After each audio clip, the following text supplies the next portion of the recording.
Baking, baking, baking, baking with Lucy.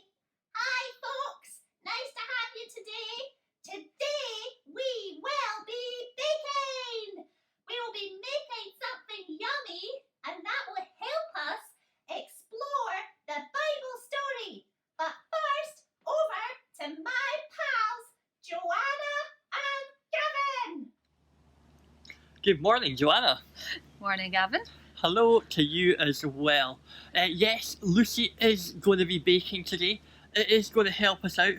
We have to explain why. But first, we need to read the Bible to help us. We are up to Luke chapter 12.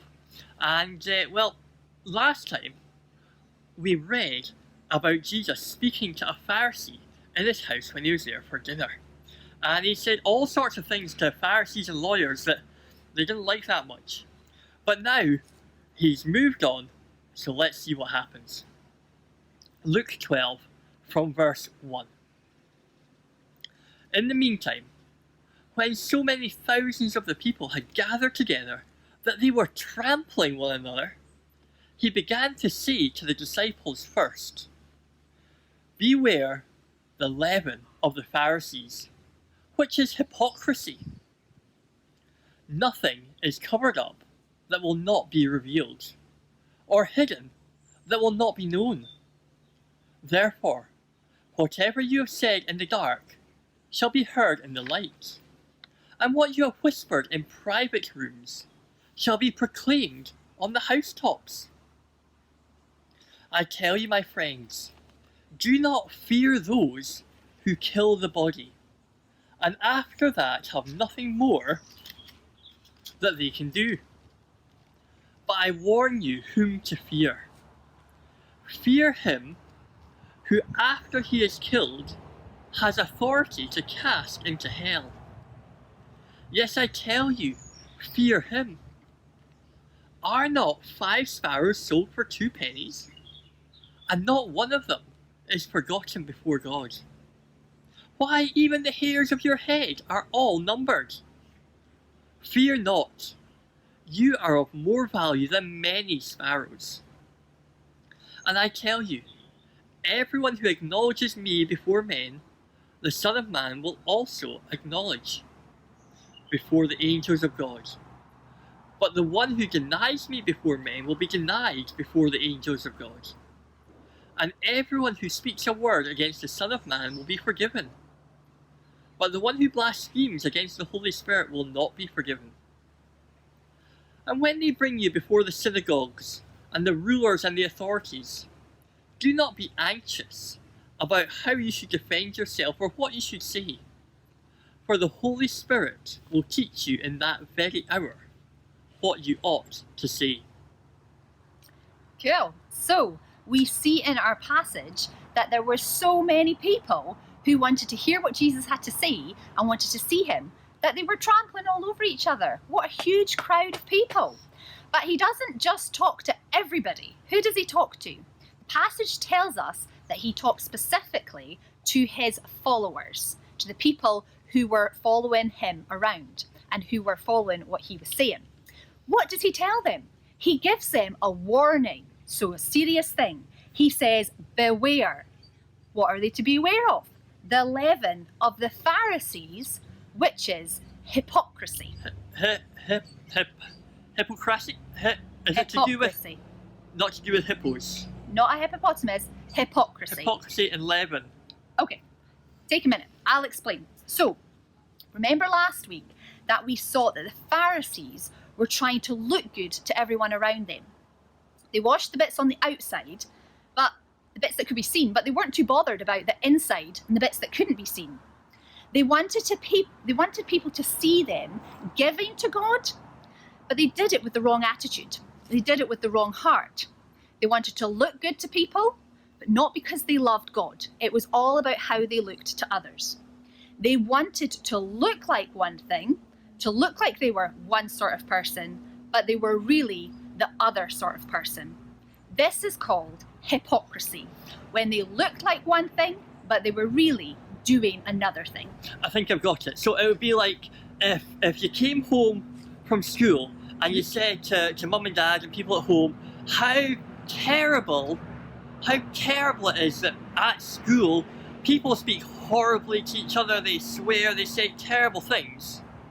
Saying that at home, and then when we go to school, that's the exact thing we do. We call people names and we speak horribly and we say all sorts of horrible words. Would that be hypocrisy? Yeah, exactly. So we see that that's what the Pharisees were doing.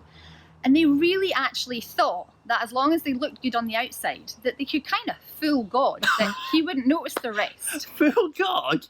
Oh, that's a big mistake.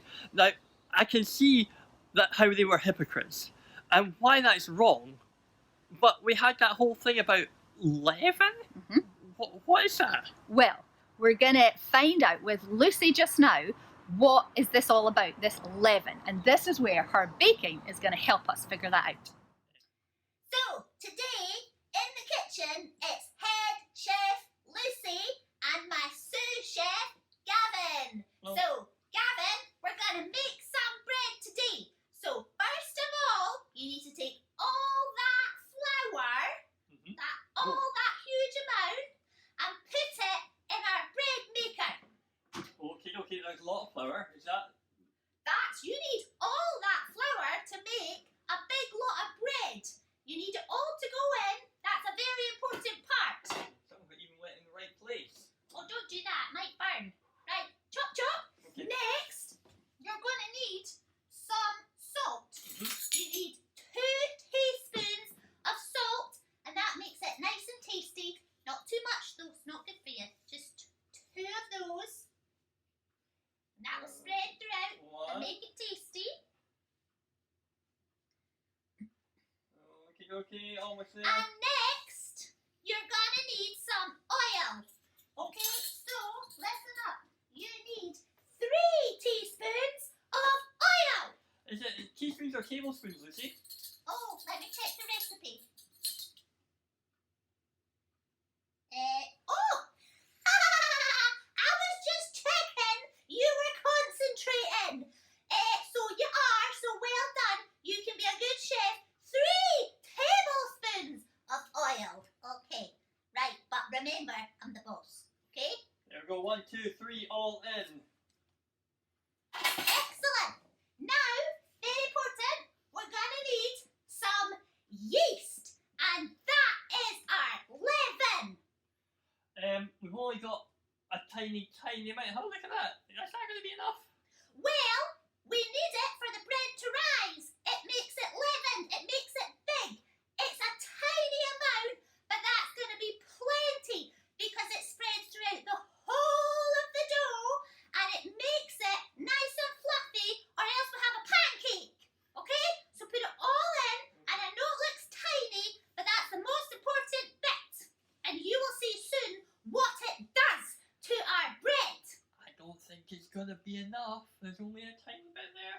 Now, I've already said, Gavin, I'm the boss. So just do as you're told and you will see shortly. And I will be proven right. Now, for our yeast to work well and everything to mix together nicely, we need some warm water to activate the yeast. Okay. And now this, if you're a scientist, I think it's a bit of a reaction. So put that in. All of it. Good, well done. Now, we have to press some buttons. We just want to make the bread into a dough first. So press the right buttons, number 12. Is it not number 1? We want bread, Lucy. We want bread, Lucy. Oh, well, if you say so. Do say so. I think maybe you should be promoted to the head chef sooner than we think. I'm going to press go. Here we go. Go!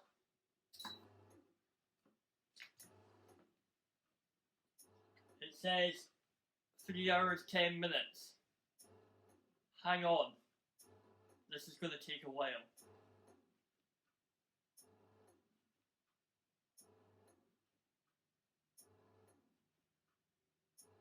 Still says 3 hours, 10 minutes. Okay, so we've done everything we need to do. I think we'll have to maybe come back later because we don't have one we made earlier. So let's see what happens in 3 hours, 10 minutes. You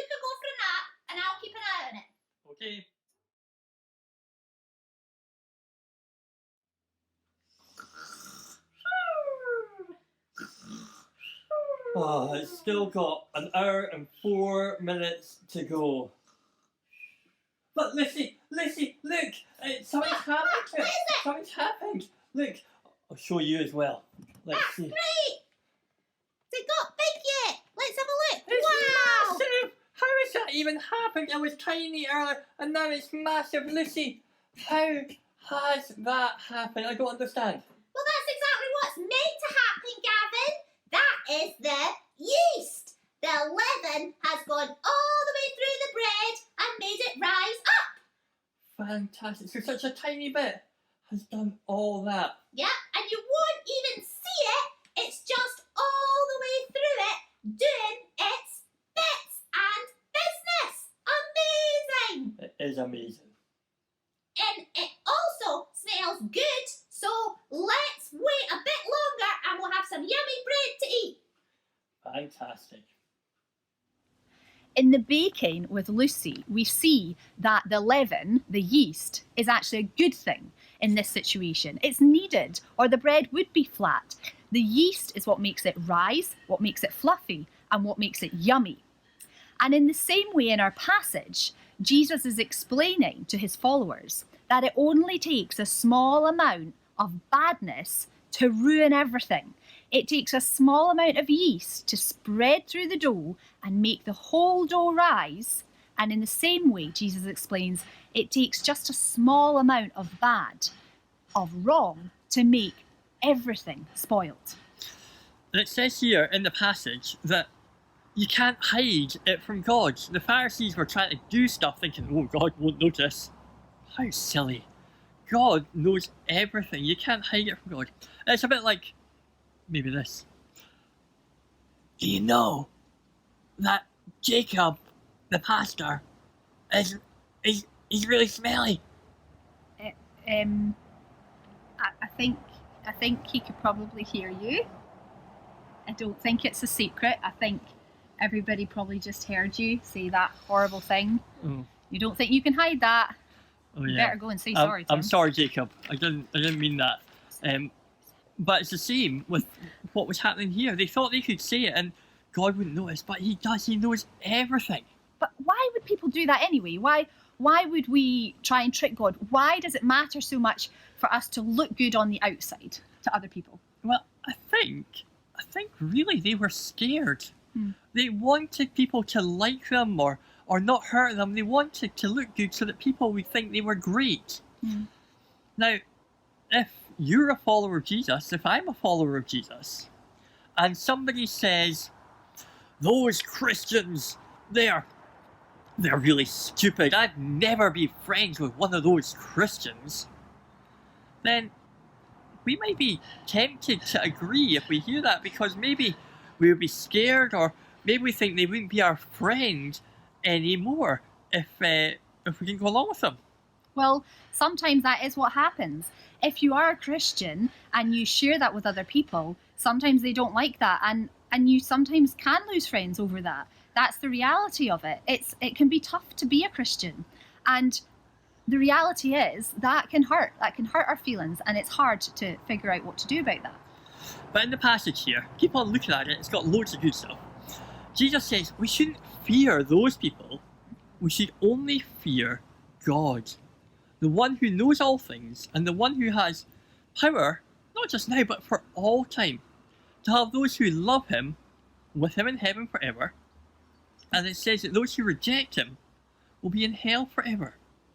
And he makes a way through Jesus for all of us to be a part of his family if we trust in him. Cool. So, at the end of the day, the most important thing is to love God and to follow him, rather than worrying about everybody around you and what they think.